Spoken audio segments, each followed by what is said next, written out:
രാവിലെ ജാനകി ഉണർന്നു വരുമ്പോൾ കാണുന്നത് ഹാളിലെ സോഫയിൽ ഇരുന്ന് ഉറങ്ങുന്ന ദത്തനെയും സിദ്ധുവിനെയും ദേവനെയുമാണ്. അവർ ഒരു സംശയത്തോടെ അവർക്കരികിലേക്ക് നടന്നു. അപ്പോൾ തന്നെ സാവിത്രിയും പാർവതിയും ആനിയും അവിടേക്ക് വന്നു. ഇതെന്താ ജാനകി ചേച്ചി, ഇവന്മാർ ഇവിടെ ഇരുന്ന് ഉറങ്ങുന്നത്? ആനി സംശയത്തോടെ ചോദിച്ചു. അറിയില്ല ആനി, ഞാൻ ഇവരെ കണ്ടതുകൊണ്ടാ ഇങ്ങോട്ട് വന്നത്. കണ്ണാ, ഡാ കണ്ണാ, എഴുന്നേറ്റേ. പാർവതി ദത്തന്റെ തോളിൽ തട്ടി അവനെ വിളിച്ചു. ദത്തൻ അവരുടെ വിളിയിൽ ഞെട്ടി ഉണർന്ന് ചുറ്റിനും നോക്കി.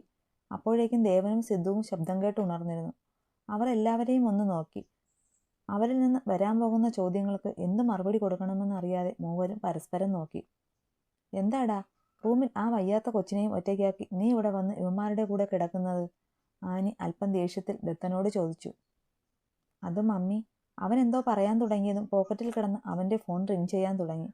ബാക്കി പറയാതെ അവൻ ധൃതിയിൽ ഫോൺ അറ്റൻഡ് ചെയ്ത് ചെവിയോട് ചേർത്തു. പറയാതി. ദത്ത, മുന്നിലെ ഡോർ തുറക്ക്, ഞങ്ങൾ പുറത്തുണ്ട്. കേൾക്കേണ്ട താമസം. ദത്തൻ ഓടിപ്പോയി ഡോർ തുറന്നു.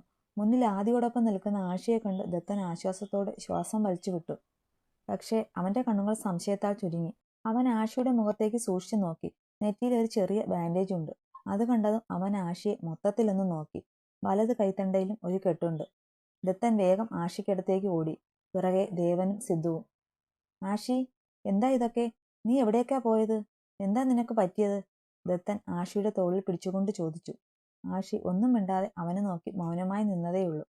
ആദി, ഇവൻ എങ്ങനെയാ നിന്റെ അടുത്ത് എത്തിയത്? മനുഷ്യനെ വട്ടാക്കാതെ എന്തെങ്കിലും ഒന്ന് പറഞ്ഞു തുലയ്ക്ക്. ദത്തൻ ദേഷ്യം കൊണ്ട് വിറച്ചു. എല്ലാം പറയാം ദത്ത, ആദ്യം നമുക്ക് അകത്തേക്ക് കയറാം.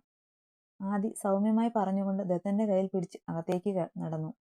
അവർക്ക് പുറകെ ആഷിയുമായി ദേവനും സിദ്ധുവും അകത്തേക്ക് കയറി. അകത്തേക്ക് വന്ന ആദിയെ കണ്ട് പുഞ്ചിരിയോടെ നിന്ന അമ്മമാരുടെ മുഖം അവന് പിറകെ കയറി വന്ന ആഷിയെ കണ്ട് പെട്ടെന്ന് മങ്ങി.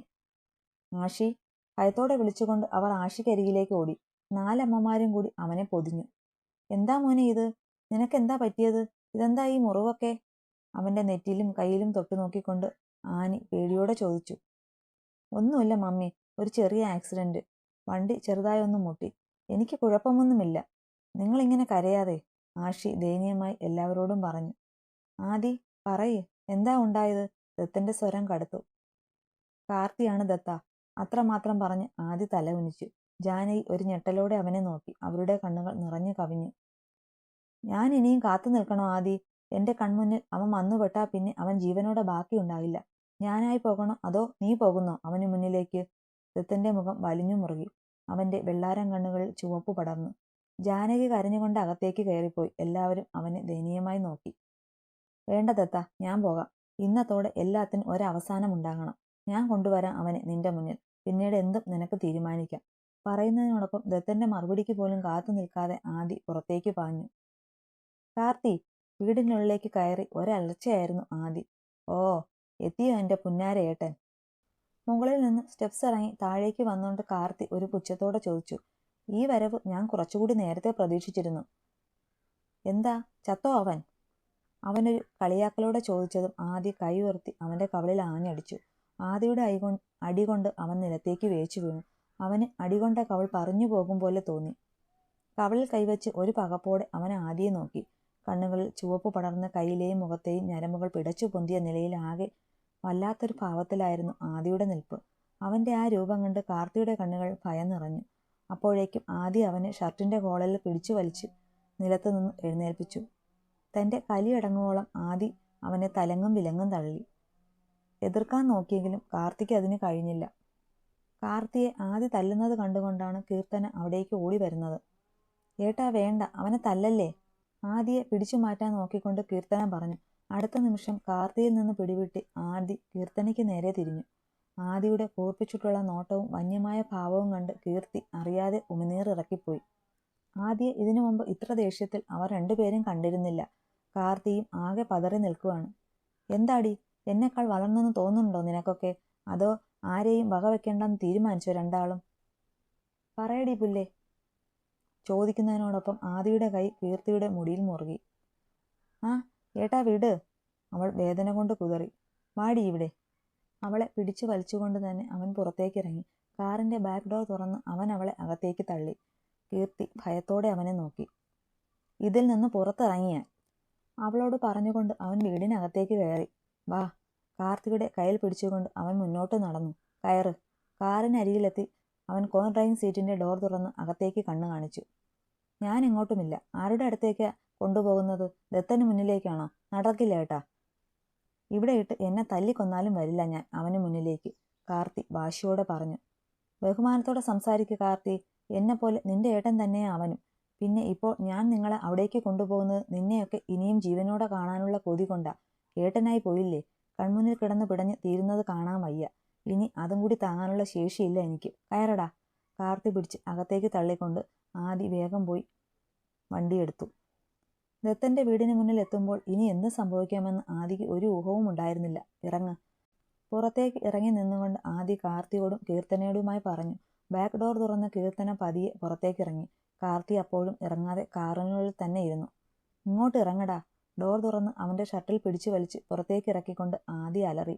അതേപോലെ തന്നെ അവനെ പിടിച്ച് ആദി അകത്തേക്ക് കയറി. വലിഞ്ഞു മുറുകിയ മുഖത്തോടെ അവൻ ഹാളിൽ ഉണ്ടായിരുന്നവർക്ക് മുന്നിലേക്ക് കാർത്തിയെ പിടിച്ചു തള്ളി. അവന്റെ തള്ളലിൽ വീഴ്ച വീഴാൻ പോയെങ്കിലും കാർത്തി ബാലൻസ് ചെയ്തു നിന്നു. ഇവന് ഇനി എന്താ വേണ്ടതെന്ന് നിനക്ക് തീരുമാനിക്കാം. കാർത്തിയെ ദേഷ്യത്തോടെ നോക്കുന്ന ദത്തന് മുന്നിലേക്ക് വന്നു നിന്നുകൊണ്ട് ആദി പറഞ്ഞു. പക്ഷേ അവിടെ നടക്കുന്നതൊന്നും അറിയാതെ ഒരാളിൽ തന്നെ മിഴികൾ അർപ്പിച്ച് തറഞ്ഞു നിൽക്കുകയായിരുന്നു കീർത്തന. അവളുടെ കണ്ണുകൾ മാത്രം നിറഞ്ഞൊഴുകുന്നുണ്ട്. അമ്മ. പാർവതിക്കും സാവിത്രിക്കുമൊപ്പം ഹാളിന്റെ ഒരു സൈഡിലായി തളർന്നു നിൽക്കുന്ന ജാനകിയെ കണ്ട് അവളുടെ ചുണ്ടുകൾ പതിയെ മൊഴിഞ്ഞു. അമ്മ. അടുത്ത നിമിഷം ഒന്നും ആലോചിക്കാതെ ഉറക്കെ വിളിച്ചുകൊണ്ട് അവൾ ജാനകിക്കരികിലേക്ക് ഓടി. വേണ്ട, തുടരു തന്നെ. ജാനകിയെ പുണരാനായി ഓടി വന്ന കീർത്തനയുടെ കാലുകൾ അവരുടെ വാക്കുകൾ നിശ്ചലമായി. അപ്പോഴാണ് കാർത്തിയുടെ ശ്രദ്ധയും അങ്ങോട്ട് പോകുന്നത്.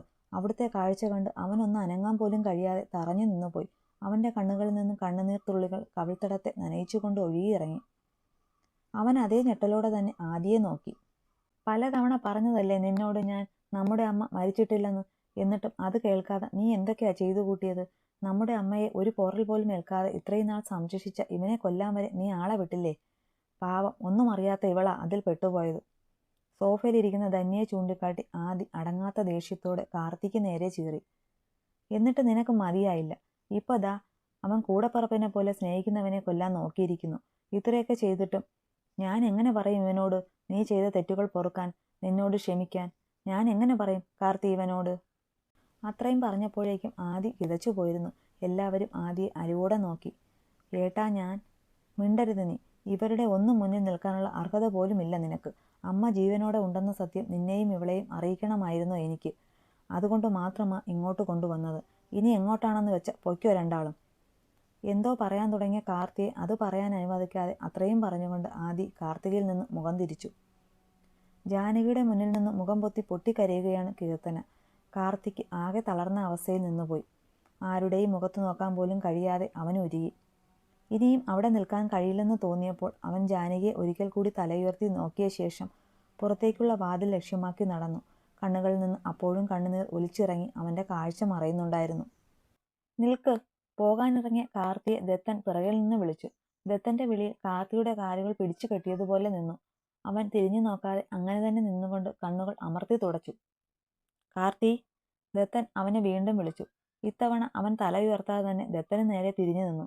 അപ്പോഴും അവൻ കൊച്ചുകുട്ടികളെ പോലെ ചുണ്ടുകൾ വിതുമ്പിക്കൊണ്ട് കണ്ണുകൾ അമർത്തി തുടയ്ക്കുന്നുണ്ടായിരുന്നു. ദത്തൻ പതിയെ അവനടുത്തേക്ക് നടന്നു. കാർത്തി, നീ ഇതുവരെ ചെയ്തതെല്ലാം ഞാനൊരു കുഞ്ഞനുജന്റെ വെറുതെകളായിട്ടേ ഞാൻ കണ്ടിട്ടുള്ളൂ. പക്ഷേ ഇനിയും നീ ഇങ്ങനെ തന്നെ തുടരാനാണ് ഉദ്ദേശമെങ്കിൽ പിന്നെ നീ ഒരിക്കലും മാപ്പ് അർഹിക്കുന്നില്ല.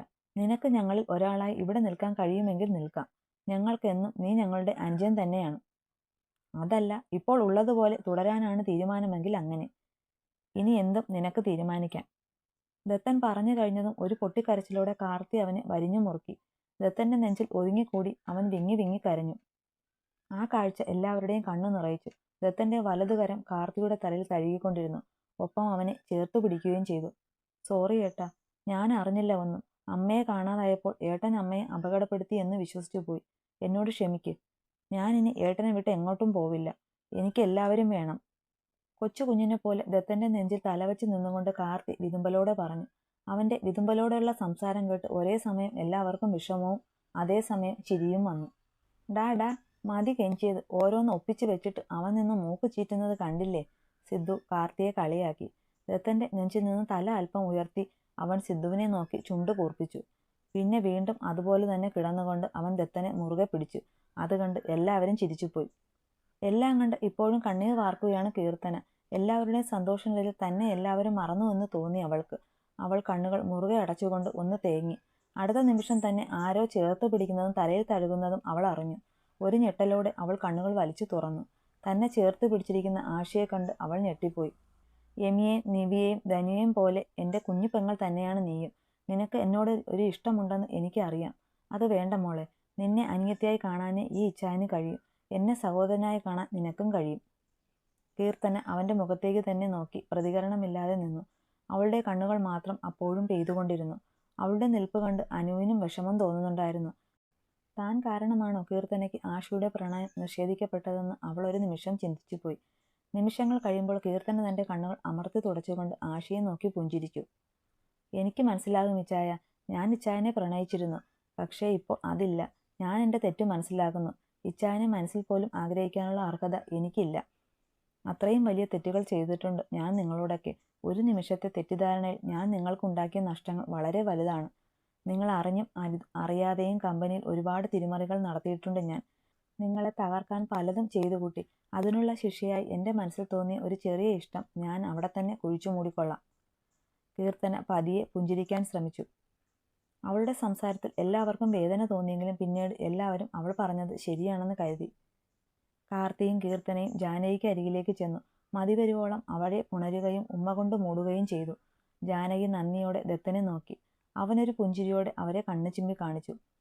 ഡാ ആദി, നീ അന്ന് ഞങ്ങൾക്ക് മുന്നിൽ 3 പേരെ കൊണ്ടുവരുമെന്നല്ലേ പറഞ്ഞത്?